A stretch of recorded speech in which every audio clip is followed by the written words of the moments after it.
கர்த்தருடைய பரிசுத்த நாமத்திற்கு மகிமை உண்டாவதாக. லேவி பைபிள் மினிஸ்ட்ரியின் மூலமாய் உங்களை சந்திப்பதில் மிகுந்த மகிழ்ச்சி அடைகிறேன். கர்த்தர் தாமே உங்களை ஆசீர்வதிப்பாராக. இன்றைக்கும் நாம் தியானிக்க போகின்ற தேவ செய்தியின் தலைப்பு காயின் ஆபேல் காணிக்கை. காயின் ஆபேல் காணிக்கை குறித்து நாம் முதலாவது பாகத்தில் பார்த்தோம். அதில் ஆபேல் பரத்துக்குரிய ஞானத்தை உடையவனாக இருந்தான். அப்படி ஆபேல் பரத்துக்குரிய ஞானத்தோடு நடந்தபடியினால், வானத்தோடு தொடர்பில் உள்ளவனாய் காணப்பட்டபடியினால், பூமிக்குரிய ஆபேல் வானத்துக்குரிய மேனியை உடையவனாக காணப்பட்டான். பூமிக்குரிய ஆபேல் வானவருடைய சாயலில் காணப்பட்டான். அவனுடைய வளர்ப்பையும் வானத்துக்குரிய மேனியை உடைய வளர்ப்பாக வளர்த்தான். அவனுடைய வளர்ப்பை வானத்துக்குரிய சாயல் உடையதாக வளர்த்தபடியினால் கர்த்தர் ஆபேலை அங்கீகரித்தார். ஆபேலினால் வளர்க்கப்பட்ட அவனுடைய வளர்ப்பையும் அங்கீகரித்தார். காயின் முழுக்க பூமிக்குரியவனாகவும் பூமிக்குரிய தன்மை உடையவனாகவும் இருந்தபடியினால் அவனுடைய வளர்ப்பு பூமிக்குரிய மேனியை உடையதாக இருந்தது. அவனுடைய வளர்ப்பில் வானத்துக்குரிய மேனி காணப்படவில்லை, வானத்துக்குரிய சாயல் காணப்படவில்லை. அதனால் கர்த்தர் காயினுடைய வளர்ப்பையும் அங்கீகரிக்கவில்லை, வளர்த்த காயினையும் அங்கீகரிக்கவில்லை. பணம் சம்பந்தமான பலி அல்ல என்பதை குறித்து நாம் கடந்த பாகத்தில் பார்த்தோம்.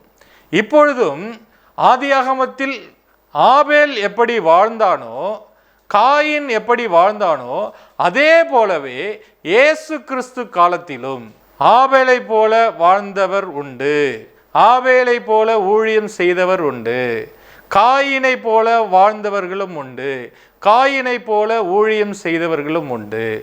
அப்படி ஆபேலை போல் யார் வாழ்ந்தது, யார் ஊழியம் செய்தது? ஆபேலை போல வானத்துக்குரிய சாயலை தரித்திருக்க வேண்டும் என்று யார் போதித்தது? வானத்துக்கு முக்கியத்துவம் கொடுத்து போதித்தது யார் என்பதை குறித்து நாம் பார்க்க போகின்றோம். இன்றைக்கும் ஊழியம் செய்கின்ற நாம் எதற்கு முக்கியத்துவம் கொடுத்து ஊழியம் செய்கிறோம்?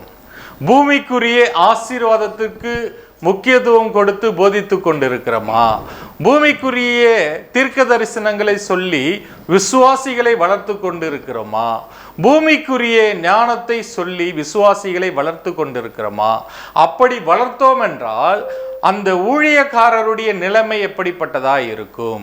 அந்த ஊழியக்காரரால் வளர்க்கப்பட்ட விசுவாசிகளுடைய நிலைமை எப்படிப்பட்டதாக இருக்கும்? வானத்துக்குரிய போதனையை சொல்லிக் கொடுக்கின்ற ஊழியக்காரருடைய நிலைமை எப்படி இருக்கும்? ஊழியக்காரருடைய ஊழியம் எப்படி இருக்கும்?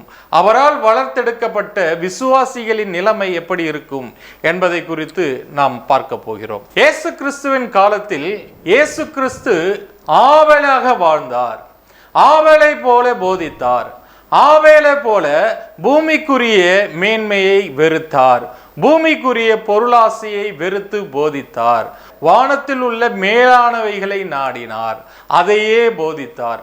ஆனால் இயேசு கிறிஸ்து காலத்தில் ஊழியம் செய்த பிரதான ஆசாரியர்களும் வேத பாரகர்களும் பரிசேயர்களும் காயினை போல வாழ்ந்தார்கள், காயினை போலவே போதித்தார்கள், காயினை போலவே பூமிக்குரிய மேனியை நாடினார்கள், காயினை போலவே பகை, விரோதம், பொய் சாட்சி, கொலை செய்தவர்களாக வேத பாரகர்களும் ஆசாரியர்களும் பரிசேயர்களும் காணப்பட்டார்கள்.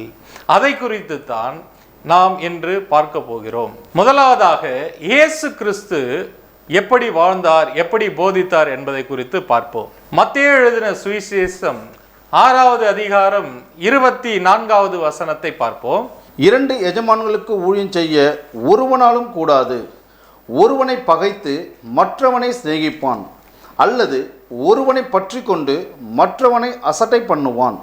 தேவனுக்கும் உலகப் பொருளுக்கும் ஊழியம் செய்ய உங்களால் கூடாது. இங்கு இயேசு கிறிஸ்து தேவனுக்கும் உலக பொருளுக்கும் ஊழியம் செய்ய உங்களால் கூடாது. நீங்கள் உலகத்துக்குரிய பொருளாசை உடையவர்களாய் இருந்தால் நீங்கள் அதை பற்றி கொள்வீர்கள். பரலோகத்தை சுதந்திரிக்க வேண்டும் என்றால் நீங்கள் தேவனுக்குரிய காரியத்தில் முக்கியத்துவம் கொடுக்க வேண்டும் என்று போதித்தார். பூமியை வெறுத்து பொருளாசையை வெறுத்து, பூமிக்குரிய மேன்மைகளை வெறுத்து, பூமிக்குரிய ஸ்தானங்களை வெறுத்து வாழும்படியாக இயேசு கிறிஸ்து போதித்தார். 25வது வசனத்தை பார்ப்போம். ஆகையால் எண்ணத்தை உண்போம் எண்ணத்தை குடிப்போம் என்று உங்கள் ஜீவனுக்காகவும் எண்ணத்தை உடுப்போம் என்று உங்கள் சரீரத்துக்காகவும் கவலைப்படாதிருங்கள். இங்கு தேவன் உடைக்காகவும் உணவுக்காகவும் நீங்கள் கவலைப்படாதிருங்கள் என்று போதித்தார். இவைகள் எல்லாம் உங்களுக்கு வேண்டியவைகள் என்று தேவன் அறிந்திருக்கிறார். பூமிக்குரியதை நாடி அதை தேடுங்கள் என்று இயேசு கிறிஸ்து போதிக்கவில்லை. 31வது வசனமும் 32வது வசனமும் வாசிப்போம். ஆகையால் எண்ணத்தை உண்போம் எண்ணத்தை குடிப்போம் எண்ணத்தை உடுப்போம் என்று கவலைப்படாதிருங்கள். இவைகள் எல்லாம் அஞ்ஞானிகளும் நாடி தேடுகிறார்கள். இவைகளை எல்லாம் உங்களுக்கு வேண்டியவைகள் என்று உங்கள் பரமபிதா அறிந்திருக்கிறார். இங்கு இயேசு கிறிஸ்து சொல்கிறார், எண்ணத்தை உண்போம் எண்ணத்தை குடிப்போம் எண்ணத்தை உடுப்போம் என்று பூமிக்குரியவைகளை குறித்து கவலைப்படாதிருங்கள். இவைகளை யார் நாடி தேடுகிறார்கள்? அஞ்ஞானிகள் நாடி தேடுகிறார்கள். அஞ்ஞானம் என்றால் என்ன? இது பூமிக்குரிய ஞானம். இந்த பூமிக்குரிய ஞானம் எப்படிப்பட்டது? அதுதான் விரோதம், பகை நிறைந்தது என்று நாம் பார்த்தோம். அந்த அஞ்ஞானியாகத்தான் காயின் காணப்பட்டான். 33வது வசனத்தை பார்ப்போம். முதலாவது தேவனுடைய ராஜ்யத்தையும் அவருடைய நீதியையும் தேடுங்கள், அப்பொழுது இவைகளெல்லாம் உங்களுக்கு கூட கொடுக்கப்படும். முதலாவது தேவனுடைய நீதியையும் அவருடைய ராஜ்யத்தையும் தேடுங்கள் என்று இயேசு கிறிஸ்து போதித்தார். இதைதான் ஆபேலும் வாழ்ந்து காட்டினான். அவன் முதலாவது தேவனுடைய நீதியையும் அவருடைய ராஜ்யத்தையும் தேடினான். அதே போலவே இயேசு கிறிஸ்து பூமிக்கு முக்கியத்துவம் கொடாமல் வாழுங்கள், தேவனுடைய ராஜ்யத்துக்கு உரியவைகளை தேடுங்கள், தேவனுடைய நீதியை தேடுங்கள் என்று போதித்தார். அவர் போதித்தது மட்டுமல்ல, அதை அவர் தன்னுடைய வாழ்க்கையிலும் நடந்து காட்டினார். லூக்கா எழுதின சுவிசேஷம் 23வது அதிகாரம் 34வது வசனத்தை பார்ப்போம். அப்பொழுது இயேசு, பிதாவே இவர்களுக்கு மன்னியும், தாங்கள் செய்கிறது இன்னதென்று அறியாதிருக்கிறார்களே என்றார். இங்கு இயேசு தன்னை அவமானப்படுத்தியவர்களை, தன்னை துன்பப்படுத்தியவர்களை, தன்னை அடித்தவர்களை, தனக்கு விரோதமாய் பொய் சாட்சி சொன்னவர்களை அவர் மன்னித்தார். மன்னித்து அவர் இரக்கமுள்ளவராய் இருந்தார். அவர் அன்புள்ளவராகவே இருந்தார். இப்படித்தான் ஆபேலும் இருந்தான். அவன் வானத்துக்குரியதை மட்டுமே நாடினான், பூமிக்குரியதை நாடவில்லை. ஏன் இயேசு வானத்துக்குரியதை நாடினார்? எபிரேயரின் புஸ்தகம் 12வது அதிகாரம் 2வது வசனத்தை பார்ப்போம். அவர் தமக்கு முன் வைத்திருந்த சந்தோஷத்தின் பொருட்டு அவமானத்தை எண்ணாமல் சிலுவையை சகித்து தேவனுடைய சிங்காசனத்தின் வலது பார்சத்திலே வீற்றிருக்கிறார். அவர் தமக்கு முன்பாக வைத்திருக்கிற சந்தோஷத்தின் பொருட்டு அவமானத்தை எண்ணாமல், அந்த பாடுகளை எண்ணாமல், அந்த பொய் சாட்சியாக சொல்லப்பட்ட குற்றச்சாட்டுகளை எண்ணாமல், தன்னை அடித்த அடிகளை எண்ணாமல், அந்த வேதனைகளை எண்ணாமல், வானத்தில் உள்ள பிதாவின் வலது பாரிசத்தில் வீற்றிருக்க வேண்டிய அந்த சிங்காசனத்தில் நாம் போய் அமருவதற்கு பிதாவின் சித்தத்தின்படி நடந்தால் மட்டுமே என்னால் அங்கு போக முடியும் என்று வாழ்ந்து காட்டி தன்னை அவமானப்படுத்தியவர்களை மன்னித்தார், தன்னை அடித்தவர்களை மன்னித்தார், தன்னை துன்புறுத்துகிறவர்களை மன்னித்தார், தனக்கு விரோதமாய் பொய் சாட்சி எழும்பினவர்களை மன்னித்தபடியினால் இயேசு மண்ணுக்குரிய பாவத்துக்குரிய சாயலில் வந்து மரித்து உயிர்த்தெழுந்து பலமாய் ரூபிக்கப்பட்ட மனுஷகுமாரனாக தேவனுடைய வலது பாரிசத்தில் வீற்றிருந்தார். அதே போலவே பூமிக்குரிய மேன்மையை எண்ணாமல், பூமிக்குரிய பாடுகளை சகித்து, பூமிக்குரிய துன்பங்களை சகித்து, கொலையையும் சகித்து ஆபேல் வானத்துக்குரியதை நாடினான். அதே போல இயேசு கிறிஸ்து வாழ்ந்து போதித்து தன்னுடைய விசுவாசிகளுக்கும் சாட்சியாய் வாழ்ந்து காட்டினார், தன்னுடைய சீடர்களுக்கும் சாட்சியாக வாழ்ந்து காட்டினார். இயேசு கிறிஸ்து எப்படி போதித்தாரோ அந்த போதனையை கேட்டு வாழ்ந்த வளர்ந்த அவருடைய சீஷர்கள் எப்படிப்பட்டவர்களாய் வாழ்ந்து காட்டினார்கள். யோவான் எழுதின சுவிசேஷம் 21வது அதிகாரம் 18வது வசனமும் 19வது வசனமும் வாசிப்போம். நீ இளம் வயதுள்ளவனாய் இருந்தபோது உன்னை நீயே அறை கட்டி கொண்டு உனக்கு இஷ்டமான இடங்களிலே நடந்து திரிந்தாய். நீ முதிர் வயதுள்ளவனாகும்போது உன் கைகளை நீட்டுவாய். வேறு ஒருவன் உன் அறையை கட்டி உனக்கு இஷ்டமில்லாத இடத்துக்கு உன்னை கொண்டு போவான் என்று மெய்யாகவே மெய்யாகவே உனக்கு சொல்லுகிறேன் என்றார். 19வது வசனம் வாசிப்போம். இன்ன விதமான மரணத்தினாலே அவன் தேவனை மகிமைப்படுத்த போகிறார் என்பதை குறிக்கும்படியாக இப்படி சொன்னார். அவர் இதை சொல்லிய பின்பு அவனை நோக்கி என்னை பின்பற்றி வா என்றார். இங்கு இயேசு கிறிஸ்து தன்னுடைய சீஷராகிய பேதுருவுக்கு அவன் இன்ன விதமாய் மரிக்க போகிறான் என்பதை முன்கூட்டியே சொல்லி அதற்கு பிறகு என்னை பின்பற்றி வா என்று அழைத்தார். அந்த மரணத்தை அவன் ஏற்றுக்கொண்டு நான் என்ன விதமாக மரித்தாலும் பரவாயில்லை, நான் உம்மை பின்பற்றி வருவேன் என்று இயேசு கிறிஸ்துவின் போதனையை ஏற்று அவருக்கு பின்பாக நடந்து சென்றான். அடுத்து இயேசு கிறிஸ்துவின் அப்போஸ்தலனாகிய பவுல் எப்படிப்பட்டவனாய் இருக்கும்படியாக இயேசு கிறிஸ்து அழைத்தார் என்று பார்ப்போம். அப்போஸ்தலர் 9வது அதிகாரம் 16வது வசனத்தை பார்ப்போம். அவன் என்னுடைய நாமத்தின் நிமித்தம் எவ்வளவாய் பாடுபட வேண்டும் என்பதை நான் அவனுக்கு காண்பிப்பேன் என்றார். இங்கு பவுலை அழைக்கும் பொழுது அவருடைய நாமத்தின் நிமித்தமாக எவ்விதமாய் பாடுபட வேண்டும் என்பதை நான் அவனுக்கு காண்பிப்பேன் என்று சொல்லித்தான் அழைத்தார். அவருடைய அழைப்பு பரலோக ராஜ்யத்தின் நிமித்தமாக துன்பங்கள் வரும், பாடுகள் வரும், அவமானங்கள் வரும், இவையெல்லாம் சகித்துதான் ஊழியத்தை செய்ய வேண்டும், இவைகள் எல்லாம் சகித்துத்தான் வானத்துக்குரிய மேனியை தரித்து கொள்ள முடியும் என்று போதித்தார். என்னை பின்பற்றினால் உனக்கு ஆசீர்வாதம் வரும் என்று சொல்லி இயேசு கிறிஸ்து அவனை அழைக்கவில்லை. அப்படி சொல்லி அழைத்தும் அவன் எப்படிப்பட்டவனாக வாழ்ந்தான்? பிலிப்பியரின் புஸ்தகம் 1வது அதிகாரம் 21வது வசனத்தை பார்ப்போம். கிறிஸ்து எனக்கு ஜீவன், சாவு எனக்கு ஆதாயம். அப்போஸ்தலனாகிய பவுல் எதை தன்னுடைய விசுவாசிகளுக்கு பிரசங்கித்தான்? கிறிஸ்து எனக்கு ஜீவன், சாவு எனக்கு ஆதாயம் என்று பிரசங்கித்தான். இயேசுவை போலவே வாழ்ந்து இயேசுவை போலவே மரித்தான். இயேசுவின் சீசர்களால் வளர்க்கப்பட்ட விசுவாசிகள் எப்படிப்பட்டவர்களாய் இருந்தார்கள்? 1 கொரிந்தியரின் புஸ்தகம் 1வது அதிகாரம் 23வது வசனத்தை பார்ப்போம். நாங்களோ சிலுவை அறையப்பட்ட கிறிஸ்துவை பிரசங்கிக்கிறோம்.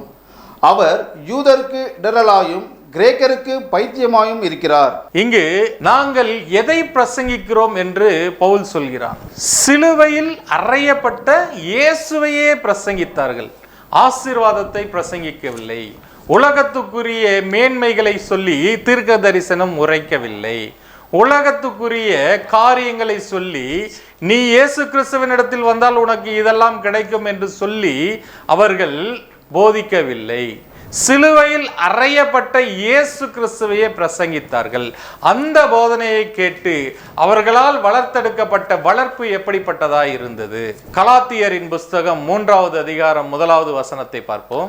புத்தி இல்லாத கலாத்தியரே, நீங்கள் சத்தியத்திற்கு கீழ்ப்படியாமற் போகத்தக்கதாக உங்களை மயக்கினவன் யார்? இயேசு கிறிஸ்து சிலுவையில் அறையப்பட்டவராக உங்கள் கண்களுக்கு முன் பிரத்யட்சமாய் உங்களுக்குள்ளே வெளிப்படுத்தப்பட்டிருந்தாரே. இங்கு பவுல் கலாத்தியர்களை பார்த்து கலாத்தியாவில் உள்ள சபையை எச்சரித்து சொல்கிறார். புத்தியுள்ள கலாத்தியரே, உங்களுக்கு முன்பாக சிலுவையில் அறையப்பட்ட இயேசு கிறிஸ்து உங்கள் கண்களுக்கு முன்பாக பிரத்யட்சமாக வெளிப்படுத்தப்பட்டிருந்தாரே. அப்படி என்றால் பவுல் கலாத்தியர்களாகிய விசுவாசிகளுக்கு சிலுவையில் அறையப்பட்ட இயேசுவையே போதித்தான். சிலுவையில் அறையப்பட்ட இயேசுவையே போதித்து இயேசுவை போல மாறுங்கள், இயேசுவை போல வாழுங்கள், இயேசுவை போலவே நீங்கள் உலகத்தை வெறுத்து உலகத்தின் மேன்மைகளை வெறுத்து இயேசுவை போலவே வானத்துக்குரிய சாயலை தரித்து கொண்டு இயேசுவை போல அவருடைய மரணத்தின் சாயலை நாம் தரித்து கொள்ள வேண்டும், இயேசுவை போல பரலோகத்துக்கு நாம் செல்ல வேண்டும் என்று அப்போஸ்தலர்கள் தங்களுடைய விசுவாசிகளுக்கு பிரசங்கித்தார்கள், போதித்தார்கள். அவர்கள் உலக ஆசீர்வாதங்களை போதிக்கவில்லை, உலக ஆசீர்வாதங்களை தீர்க்க தரிசனமாக சொல்லி வளர்க்கவில்லை. அவர்களால் வளர்த்தெடுக்கப்பட்ட விசுவாசி எப்படிப்பட்டவர்களாய் இருந்தார்கள்? அப்போஸ்தலர் புஸ்தகம் 7வது அதிகாரம் 59வது வசனத்தை பார்ப்போம். அப்பொழுது கர்த்தராகிய இயேசுவே என் ஆவியை ஏற்றுக்கொள்ளும் என்று ஸ்தேவான் தொழுது கொள்ளுகையில் அவனை கல்லெறிந்தார்கள். ஸ்தேவானை கல்லெறியும் பொழுது அவன் கர்த்தரை தொழுது கொண்டான். அந்த கல்லினால் ஏற்பட்ட வலியையும் இரத்தப்போக்கையும் அதனால் ஏற்பட போகிற மரணத்தையும் அவன் பொருட்படுத்தாமல் வாழ்ந்தான். ஏன் அவனால் அப்படி வாழ முடிந்தது? அவனுக்கு போதித்தவர்கள் அவனை இயேசு கிறிஸ்துவுக்கு சாயலாக மாறும்படியாக போதித்தார்கள். உலகத்துக்குரிய ஆசீர்வாதங்களை சொல்லி போதிக்கவில்லை, உலகத்துக்குரிய ஆசீர்வாதங்களை தீர்க்க தரிசனமாக சொல்லி போதித்து வளர்த்திருந்தால் அவன் கிறிஸ்துவை விட்டு விலகி இருப்பான். அவன் கிறிஸ்துவுக்கு திடசாட்சியாய் என்னுடைய உயிரே போனாலும் சரி கிறிஸ்துவுக்காக வாழ்வேன் என்று அந்த நேரத்தில் அவன் ஜெபித்த காரணம் அவன் வளர்த்த வளர்ப்பு அப்படி. 56வது வசனத்தை பார்ப்போம். அதோ வானங்கள் திறந்திருக்கிறதையும் மனுஷகுமாரன் தேவனுடைய வலது பாரிசத்தில் நிற்கிறதையும் காண்கிறேன் என்றான். இங்கு அவனுடைய கண்களுக்கு முன்பாக, இயேசு கிறிஸ்துவின் கண்களுக்கு முன்பாக எது தெரிந்ததோ அதையே அவன் கண்களுக்கு முன்பாக தெரிகிறது. தேவனுடைய வலது பாரிசத்தில் இயேசு கிறிஸ்து வீற்றிருக்கிறதை பார்க்கிறான். அவன் பூமியை வெறுத்து பூமியைக்குரிய தன்மைகளையும் மேன்மைகளையும் வெறுத்து வானத்தில் உள்ள அவனுக்காக வைக்கப்பட்டிருக்கிற இடத்தை பார்க்கிறான். 60வது வசனத்தை பார்ப்போம். அவனோ முழங்கால் படியிட்டு, ஆண்டவரே, இவர்கள் மேல் இந்த பாவத்தை சுமத்தாதிரும் என்று மிகுந்த சத்தமிட்டு சொன்னான். இப்படி சொல்லி நித்திரை அடைந்தான்.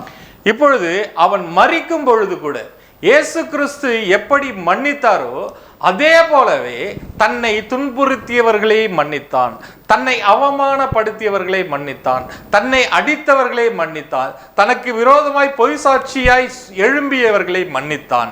இப்படி இயேசு கிறிஸ்துவால் போதிக்கப்பட்டு எப்படி அவருடைய சீசர்கள் வளர்ந்தார்களோ அதே போல இயேசு கிறிஸ்துவின் சீசர்களால் போதிக்கப்பட்டு விசுவாசிகளும் அப்படியே இயேசு கிறிஸ்துவை போல வளர்ந்தார்கள். இதை கர்த்தர் அங்கீகரித்தார்.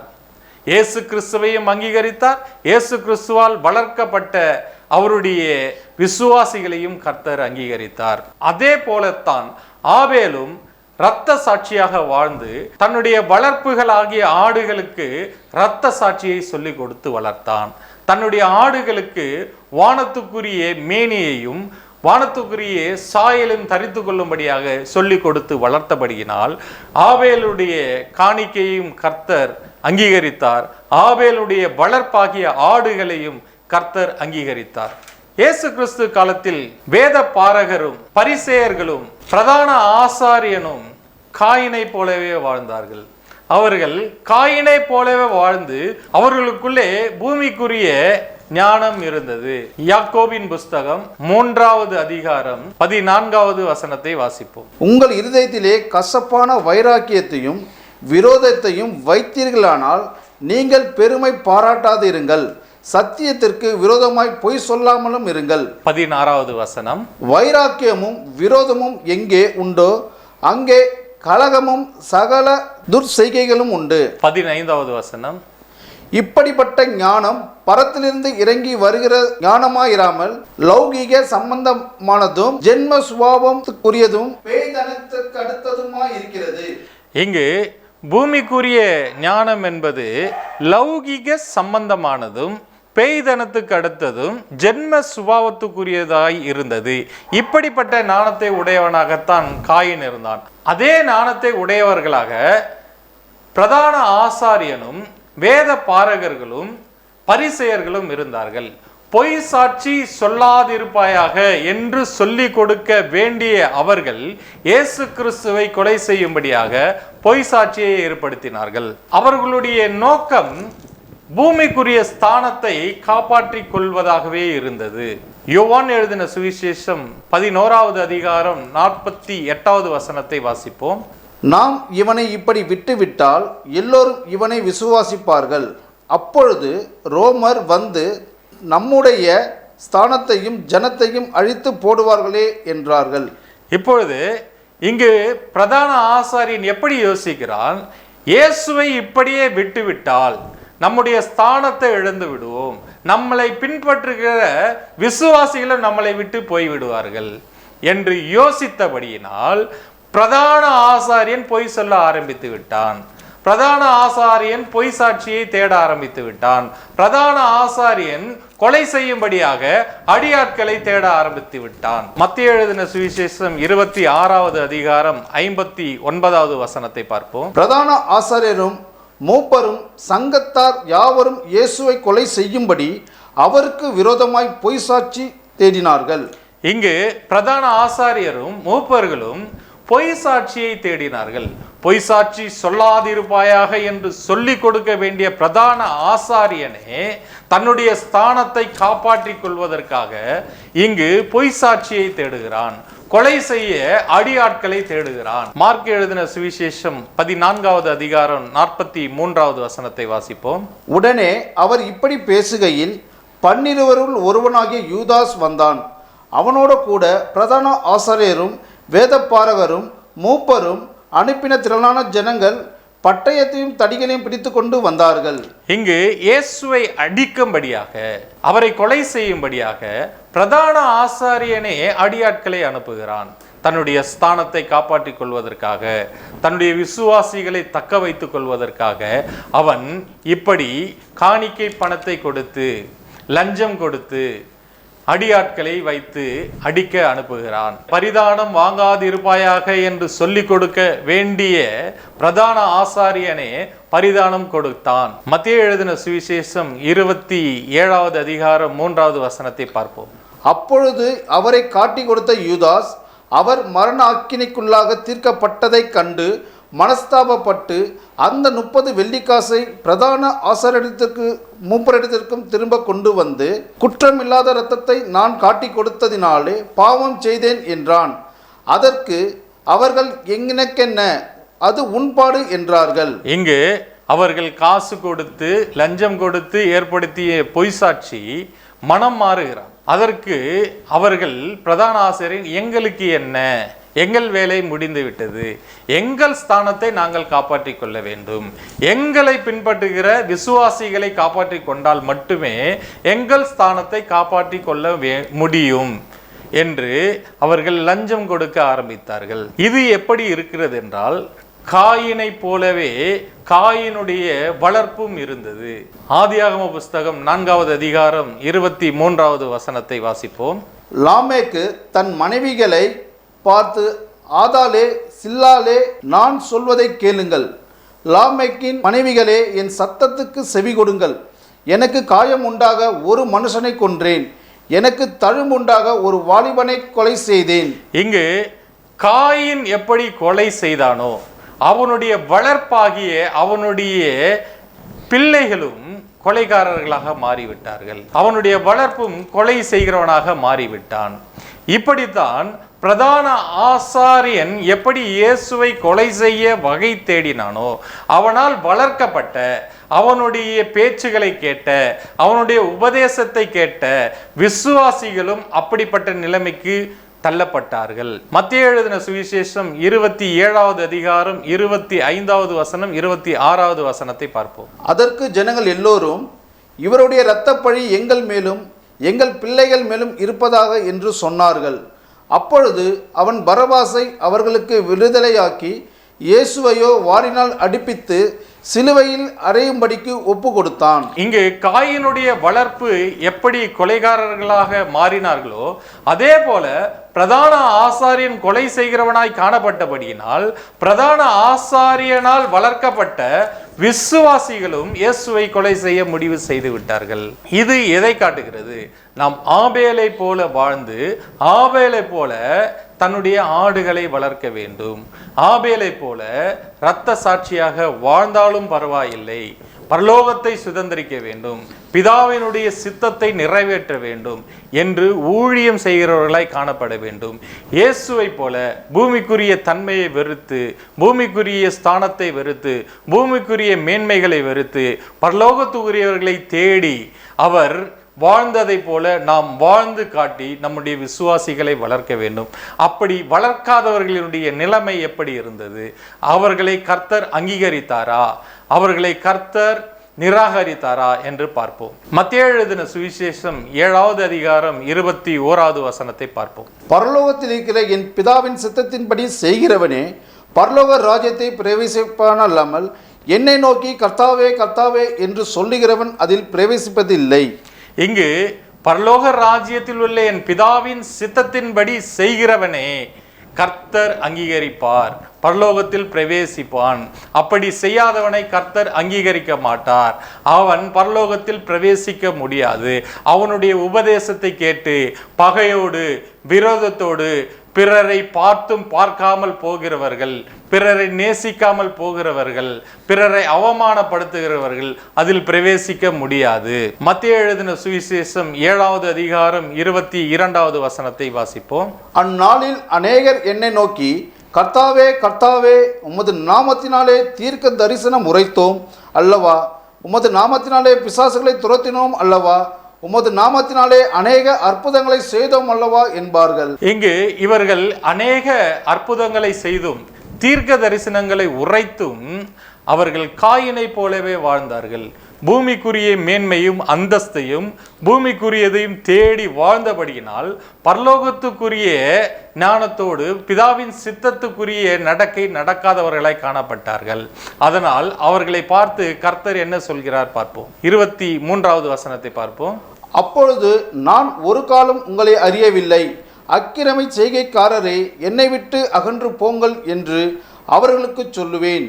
இங்கு இயேசு கிறிஸ்து வல்லமையாய் ஊழியம் செய்தவர்கள், பிசாசுகளை துரத்தினவர்கள், அற்புதங்களை செய்தவர்கள், தீர்க்க தரிசனம் உரைத்தவர்கள் பிதாவின் சித்தத்தின்படி வாழாமல் காயினை போல வாழ்ந்தபடியினால் அவர்களை கர்த்தர் நான் உங்களை அறியேன், என்னை விட்டு அகன்று போங்கள் என்றார். இப்படித்தான் தேவனுடைய சமூகத்தை விட்டு காயினை துரத்தினார். காயினை அங்கீகரிக்கவில்லை, காயினுடைய வளர்ப்பையும் அங்கீகரிக்கவில்லை. நமக்கு போதிக்கப்படுகிற சத்தியம் எப்படிப்பட்ட சத்தியம்? அது கிறிஸ்துவை போல நம்மை உருவாக்குகிற சத்தியமாய் இருக்கிறதா? கிறிஸ்துவை போல மாற்றுகிற சத்தியமாய் இருக்கிறதா?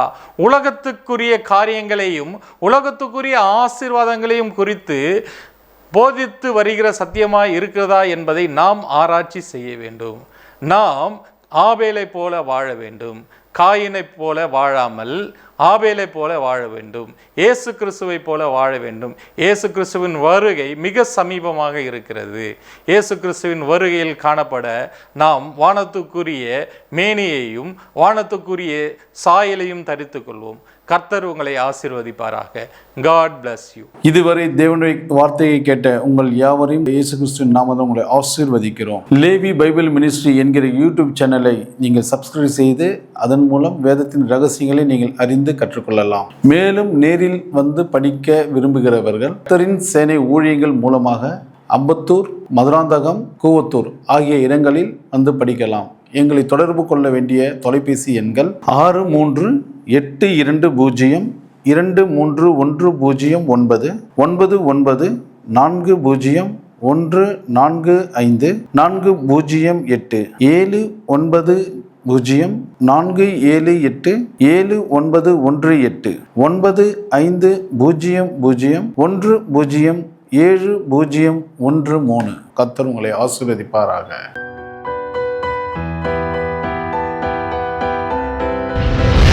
கர்த்தர் உங்களை உங்களை ஆசீர்வதிப்பாராக.